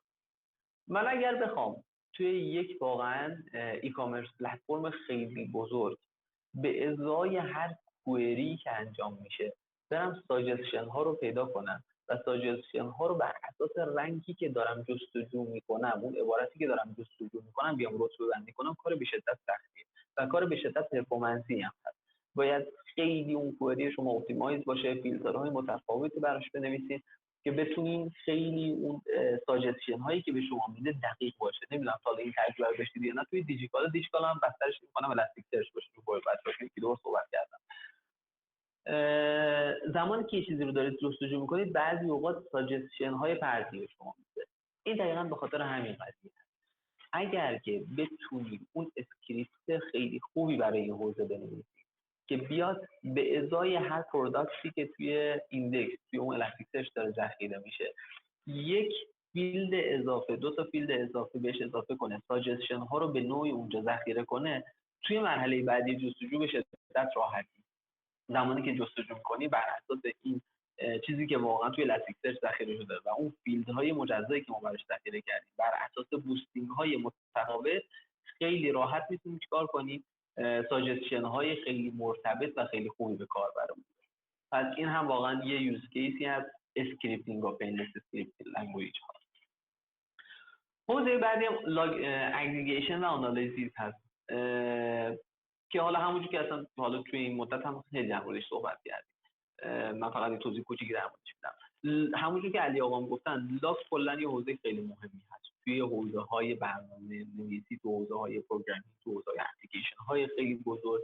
زمانی که شما مثلا توی یک مایکرو سرویس آرکیتکچری دارید کار می‌کنید، سرویس های کاملا متفاوتی دارید. شما یک معماری رو در نظر بگیرید که نمیدونم 50 تا 100 تا سرویس متفاوت داره و هر کدوم از این سرویس ها لاگ خودشون رو دارن. حالا باز این چیزای خودشو داره، روش‌های خودشو داره که لاگ رو چجوری ذخیره کنیم که سرویس ها به هم دیگه مرتبط باشن. بچه‌ای که مایکرو سرویس کار میکنن میدونن عموما به چه صورتی هست. ولی خب هر سرویس لاگ خودشو داره و یک لاگ اگریگیت شده کلی هم داریم برای اینکه بتونیم تریس کنیم، یک لاگی رو تریس کنیم، سرویس ها رو ببینیم کدوم سرویس مثلا باش کاهش پرفورمنس شده، کدوم سرویس خطا داره به من میده. اینجا هم باز الستیک اتفاق جالبیه میاد، اون حتی توی بحث مایکرو سرویس فیچرهای خیلی خاصی داره که اون لاگ ها رو میتونه به هم دیگه متصل کنه، پایپلاین برای شما بکشه و به شما نشون بده که کجا کاهش پرفورمنس دارید، کجا یه اکسپشنی رخ داده که باعث مثلا اون خطا شده، باعث شده یک ریکوست شما تایم اوت بخوره، باعث شده که یک ریکوست شما زیادی طول بکشه یا هر چیز دیگه. که اینو میگم، اینو هم توی کیبانا و هم توی بقیه اپلیکیشن ها میتونید با استفاده از یه سری فیچرهای سی اس کوئری ها ببینید. حالا فکر کنم در مورد ای کامرس صحبت کردیم، تقریبا همون بحث ای کامرسیه که با هم دیگه رفتیم. خب حالا کامن پیتفال ها چی هست بچه‌ها؟ یکی از مهمترین کامن پیتفال ها اوورشاردینگه. اگه یادتون باشه جلسه قبل هم در موردش صحبت کردیم. گفتیم یک ایندکسی که داریم تعریف می‌کنیم تعداد شاردش خیلی مهم میشه. یه پرایمری شارد داریم و یک رپلیکا شارد. من رپلیکا رو اصلا بحث نمی‌کنم، همون پرایمری شارد رو دارم بحث می‌کنم. یه زمانی من میام که اصلا از دیفالتش استفاده کن، چه کاریه؟ همه جا بذار یه دونه پرایمری شارد، یه دونه هم رپلیکا شارد. این باعث چه اتفاقی میشه؟ اگر داده من زیاد بشه توی اون شارد من، عملا کاهش پرفورمنس خیلی عجیب غریبی میدن. یه جا هم میاد میگه نه چه کاریه، شارد رو بذار 10، تعداد شارد رو بذار 10، مثلا رپلیکا رو بذار 2. همیشه 10 تا پرایمری شارد داری دیگه، خیالت راحته، هر چقدر داخل این شارد نوشته بشه به اون 20 تا 40 دیگه نمیرسی. اینجا اگه یادتون باشه گفتیم به شدت ریسورس های سیستم درگیر میشه، اصطلاحاً اوورشاردینگ رخ میده. شما شاردهای خیلی زیادی تعریف کردی، ریسورس های خیلی زیادی، اون مسترهای شما، اون نمیدونم بحث مدیریت کلاستر شما مجبوره برای مدیریت کردن این شاردها بالانسینگ این شاردها اختصاص بده و باعث میشه که شما عملاً اوورشاردینگ و کاهش باز پرفورمنس عجیب غریبی داشته باشید. یعنی چه تعداد شارد کم چه تعداد شارد زیاد، دوتاش باعث کاهش پرفورمنس میشه. حتما باید حواسمون به این هم باشه.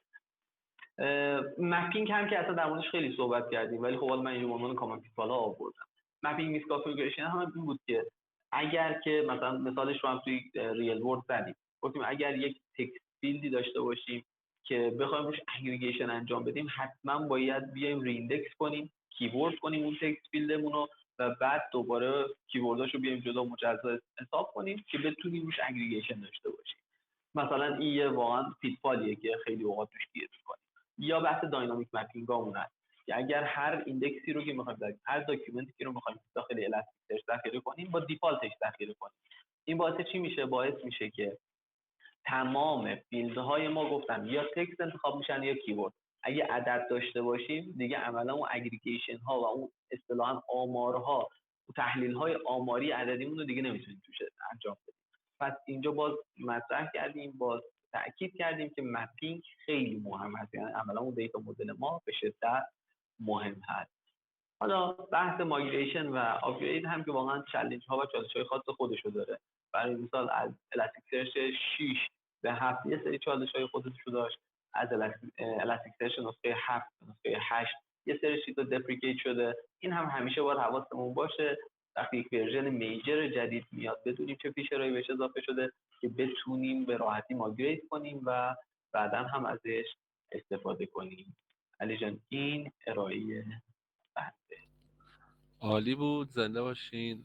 عباس آقا خیلی خیلی جذاب بود، ممنون. خب الان میریم تو فاز عملی و اون کلاستری که روی لپتاپ آره. هست و بله زنده باشین. ببینید میخوام بهتون نشون بدم که یک کلاستر چقدر میتونه ساده باشه و چقدر میتونه بزرگ باشه. یک کلاستر من با حالا اینجا داکری که روی لپتاپ خودم هست، یه داکر خیلی کوچولو هست که اومدن گفتن 3 تا نود الاستیک سرچ داشته باشه، الاستیک شماره 1، الاستیک شماره 2، الاستیک شماره 3، نود شماره 3 و یک کیوانا هم روش نصب کردم. به راحتی میتونم با یک دستور داکری این رو اجرا کنم و یک کلاستر الاستیک سرچ داشته باشم. ولی باز هم ببینید من یه سری از کانفیگ ها رو اومدم اینجا انجام دادم. مثلا گفتم که مموری لاک هم ترو باشه، همون بحث مموری که رزرو مموری که خدمتتون عرض کردم، یا اکسپکت سکیوریتی رو لازم ندارم فالس باشه، یا حالا هر چیز دیگه. این به عنوان یه مینی کلاستر خیلی کوچیک هست که من میتونم ازش استفاده کنم. یعنی دقیقاً با همین کانفیگ خیلی ساده میتونم عملاً کلاسترم رو داشته باشم که حالا پورت دیفالت الاستیک سرچ من 9200 هست که اگر که بخوام ببینم کلاستر من بالاست، بله یک کلاستر بالا هست، نسخهش 8 ورژن 8.11 هست که بر من یه خیلی کوچولو توضیحات آورده. اگه بخوام ایندکس های مختلفم رو ببینم، آندرلاین کد، آندرلاین مثلا ایندیسز رو میزنم، تمام ایندکس های من رو بهم نشون میده. خیلی API های متفاوتی داره که شما میتونید همشو کال کنید، دونه دونه ببینید چه اتفاقی میفته و ازش استفاده کنید. از اون ولی کیوانا هم بالا هست. لوکال هاست پورت کیوانای من 5601. ببینید این گفتم کیوانا می محصول کاملا رایگان و اوپن سورسه که خیلی راحت و خیلی کاربردی میتونید ازش استفاده کنید که تو 3 تا حوزه ابزروریبیلیتی، سکیوریتی و آنالیتیکس میتونید ازش استفاده کنید. که اینجا توی حوزه مثلا استک منیجمنت هم میتونم با خیلی چیزا رو ببینم. ایندکس هامو اگه بخوام نگاه کنم میتونم ایندکس هامو ببینم، ایندکس های مختلفی که اینجا وجود داره، تعداد داکیومنتایی که توش وجود داره. هر ایندکس هم رو برای مثال من یک ایندکسی رو نگاه کنم بتونم نمایشش بدم. مثلا این فیلم ایندکس من مپینگ خاصی داره که یک مپینگی رو اومدم براش تعریف کردم. اینجا اگه دیتاش رو بخوام ببینم، ستینگ های اون حالا ایندکس رو میتونم ببینم، استاتستیکاش رو میتونم ببینم، دیتاش رو اگه بخوام ببینم دیسکاور ایندکس میکنم، دیتا رو توی کیوانا میتونم مشاهده کنم. کیوانا گفتم یک ابزار به شدت مناسبی برای ویژوال کردن داده و خیلی جاها حتی به نظر من میتونه به عنوان یک جایگزینی برای یک UI ساده هم باشه. باز اینجا میتونم کلاسترم رو مانیتور کنم، ولی آقا اینجا اگه بزنم کلاسترم ببینم کلاسترم تو چه وضعیتی هست. کلاستر رو میتونم ببینم که میگه 3 تا نود داره کلاستر شما. رو هر نودی که کلیک کنم باز به صورت ریز میتونم ببینم چند تا شارت داخلش هست، سی پی یو چجوری استفاده میشه، چقدر JVM هیپ گرفته داره استفاده میکنه، دیسکی که گرفته. باز اگه داخل نودها برم نمودارهای مختلفی از اون کلاسترم رو میتونم ببینم، از اون نودم رو میتونم ببینم، لیتنسیش رو میتونم ببینم، استفاده از مموریش رو میتونم ببینم، حتی گاربیج کالکشنش رو میتونم ببینم و باز شاردهاش به چه صورتی تقسیم شده این رو میتونم ببینم. یعنی من خودم این شکلی میگم الاستیک سرچ یکی از مزیت‌های بزرگش این کیواناییه که در کنارش داره. اگر شما حتی یک کلاستر خیلی بزرگ با چند صد تا نود داشته باشید به راحتی میتونید با کیوانا مدیریتش کنید. حتی اون نقاط ببینید مثلا اینجا نقطه‌ای از که می‌بینی حالا بالاخره یه آی اپریشنی زده بالا، نگاه کنی اینجا بری استولاگا رو درست اینوستیگیت کنی، بررسی کنی، دونه دونه میتونی اینا رو با هم دیگه در کنار همدیگه آنالیز کنی و بهترین نتیجه خودت برسی. این هم باز نیازی مثالی از یک کلاستری که الان ما توی میام رو لپتاپ خودم هست بالا داشتم و این هم کیبانایی که میگم شما همه کار باز میتونید داخلش انجام بدید. حالا مثلا اگر که بخوام داشبورد های متفاوتی هم به شما نشون بدم، شما میتونید توی خود الستیک هم باز داشبورد های متفاوتی میتونید بسازید که اون داشبورد ها رو مثلا به شما نمایش بده. مثلا باز توی یک بازه زمانی مختلفی ببینید، مثلا تعداد داکیومنت ها رو کامل به من بده، برای من یه سری نمودار بکشه، اینا رو کاملا به صورت پویا شما میتونید بهش اضافه کنید که برای شما نمایش بده. خیلی واقعا ابزار کاملی هست که به نظر من یکی از مزیت‌های بزرگی هست. انجام در خدمت شما. زنده باشم آقا، خیلی ممنون. حالا دوستان اگه سوالی دارن که در خدمتشون هستیم، یا نکته‌ای برای پرسیدن دارین که سوالی هست؟ سلام، وقتتون بخیر. خسته سلام، نباشید. وقت شما هم بخیر. خیلی ممنون، لذت بردیم واقعا از زرعتون. ان شاءالله که سلامت سلامت باشید. باشید. من یه سوالی که برام مطرح شده، حالا خیلی تجربه الاستیک ندارم، ولی از نظر دیتا استوریج که انقدر خوب داره همه چیزو هندل میکنه، جزء حوزه‌های کالمنیر میشه در واقع. این چینش رکوردها تو سطح دیتا استوریج به صورت رو به رو هستش، یا مثلا حالت کالمنیر داره که انقدر خوب همه چیزو میتونیم هندل بکنیم؟ یعنی هم داریم من اگریگیتور رو، چون برای کارهای آنالیتیکال خب دیتابیس هایی هستن که حالت کالمنیر دارن، یعنی بر اساس کالم ذخیره میشن. بله اگه مثلا حالت ترانزکشنال باشه خب رو محور هستن. اطلاعی دارین که چجوریه مثلا الاستیک سرچ که داره همه رو انقدر راحت پوشش فکر کنم میده؟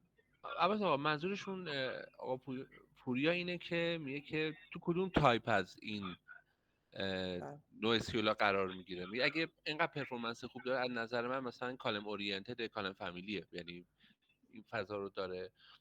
سوال اینقدر فکر کنم اینه که تو کدوم دسته قرار میگیریم الاستیکو. الاستیکش گفتیم جزء داکیومنت بیس حالا استوریج ها هست، ولی اون چیزی که شما دارید مطرح میکنید بحث کالمنار، توی حالا بخش اول ارائه گفتیم مثلا کالمنار دیتابیس مثل اچ یا آپاچی کاساندرا اصلا معماری متفاوتی دارن توی ذخیره کردن داده ها. به خاطر همین هست که مثلا شما توی یک سری کوئری ها به شدت بهتر عمل میکنن، ولی خب چون به شما اصلا یه سری فیچرها رو هم نمیدن. گفتم هر تکنولوژی برای یه چیزی استفاده میشه. مثلا الاستیک داکیومنت بیس فول تکست سرچ و سرچ رو به شدت با پرفورمنس خوب به شما میده. از اون ور چی؟ از اون ور اچ بیس یا کاساندرا کالومنار دیتابیس ها هستن که برای مثلا پردازش های خیلی بزرگ، پردازش های موازی خیلی بزرگ، یا حالا مثلا بحث تحلیلی خیلی هیوج و مثلا شما بر مثال بزنم شما مثلا دیتای 10 سال یه شرکت خیلی بزرگ رو میخواید با هم آنالیز کنید، اونجا کالومنار دیتابیس ها به شدت خوب عمل میکنن و باید از اونها استفاده. بله طراحیاشون کاملا متفاوته و نوع ذخیره سازیشون هم کاملا متفاوت. بسیار خیلی ممنون. خواهش میکنم. زنده باشید. وقتتون بخیر. من یه سوالی بپرسم ازتون. اول از همه که ممنونم ازتون که واقعا اطلاعاتو دارین شیر میکنین. من حالا به شخص واقعا تشکر میکنم ازتون، خیلی اطلاعات عمیق و خوبی شیر کردین. سلامت باشید. آره، سوال من بیشتر رو بحث معماریه. بحث اینه که فکر کنین که شما میخواین یه سیستمی رو دیزاین کنین. برای دیزاین کردن این سیستم عملا ما نیاز به یه دیتابیسی داریم که از نوع آن استراکچره. آیا برای این قضیه ما نیازه که مثلا بیایم مانگو دی بی رو بذاریم برای اینکه دیتامون رو استور کنه و در کنار این استور کردن بیایم یه الاستیک سرچ هم بذاریم که بخواد بیاد عملا سرچامون رو روی الاستیک سرچ انجام بده؟ یعنی همون بحث CQRSی که عملا توی مایکرو سرویس داریم که برای استور کردن بیاد از مونگو دی بی استفاده کنه، برای رید کردن عملا بره سراغ الاستیک سرچ. این میخوام ببینم که حالا نظر شما راجع به این قضیه چیه؟ اصلا درسته؟ درست؟ مرسی. اختیار دارید. ممنون از سوالتون. حالا جلسه قبل هم یه توضیحی دادیم در این قضیه. آره گفتیم مثلا این دیزاین پترنی مثل CQRS که الان توی دنیا به شدت داره ازش استفاده میشه دقیقاً به همین دلیل هست.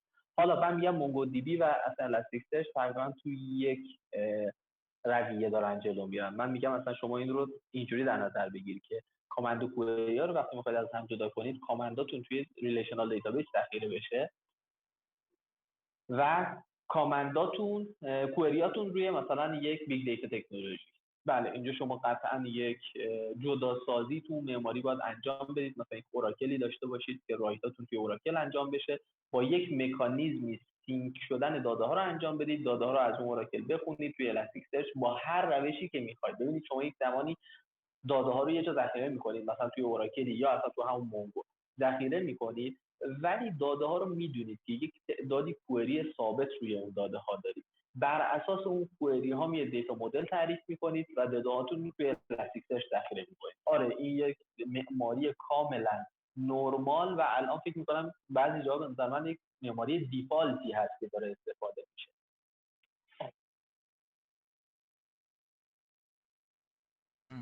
اوکی مرسی ممنون. خواهش میکنم اختیار البته خب بازم به نظر من خیلی به مسئله‌تون هم ارتباط هم داره ها، که مسئله‌تون چیه روی زمین، حجم دیتاتون چقدره، اون مونگودیبی جواب میده یا نمیده. مثلا من اصلا باهاش من جسارت میکنم فقط اختیار داری علی جان بفرمایید.